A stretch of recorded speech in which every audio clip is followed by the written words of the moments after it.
நண்பர்கள் அனைவருக்கும் வணக்கம். இன்னைக்கு நம்ம இந்த வீடியோவில் ஏப்ரல் மாதம் முதல் அமலுக்கு வர இருக்கும் புதிய அறிவிப்புகளை வங்கி வாடிக்கையாளர்களுக்கு ஆர்பிஐ வெளியிட்டுள்ளது. ஸோ அது என்னன்னு சொல்லிட்டு பார்த்துடலாம். ஏப்ரல் மாதத்திலிருந்து 2024-25 நிதியாண்டு தொடங்க இருக்கிறது.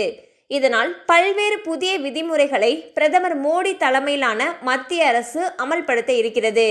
இந்த புதிய விதிகளை ஆர்பிஐ விதித்துள்ளது. இந்த விதிகளின்படி 2 ஆண்டுகளுக்கும் மேலாக எந்த பண பரிவர்த்தனையும் செய்யாமல் வைக்கப்பட்டிருக்கும் பேங்க் அக்கவுண்டுகள் செயலற்ற கணக்குகளாக எடுத்துக்கொள்ளப்படும். அந்த அக்கவுண்டிலிருந்து மினிமம் பேலன்ஸ் அபராதம் எடுத்துக்கொள்ளப்படாது. ஆனால் கல்வி உதவித்தொகை, அரசு மானிய உதவித்தொகை பெற தொடங்கப்படும் ஜீரோ பேலன்ஸ் அக்கவுண்டுகள் இந்த செயலற்ற கணக்குகள் விதிக்கு பொருந்தாது.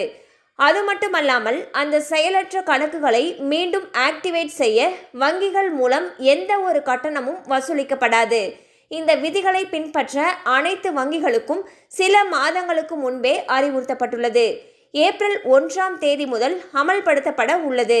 ஆகவே செயலற்ற கணக்குகளை எளிதாக ஆக்டிவேட் செய்யலாம். ஸோ பார்த்தீங்கன்னா ஒருத்தர் 2 ஆண்டுகளுக்கு மேலாக எந்த ஒரு பண பரிவர்த்தனையும் மேற்கொள்ளலை அப்படின்னா அவங்களுடைய அந்த வங்கி கணக்கு எண்ணானது டீஆக்டிவேட் செய்யப்படும்னு சொல்லியிருக்காங்க.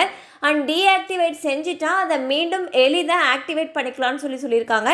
அது மட்டும் இல்லாமல் ஜீரோ பேலன்ஸ் அக்கௌண்ட்டை எந்த விதமான பண பரிவர்த்தனையும் மேற்கொள்ளலைனாலுமே டீஆக்டிவேட் பண்ண மாட்டாங்கன்னு சொல்லியிருக்காங்க.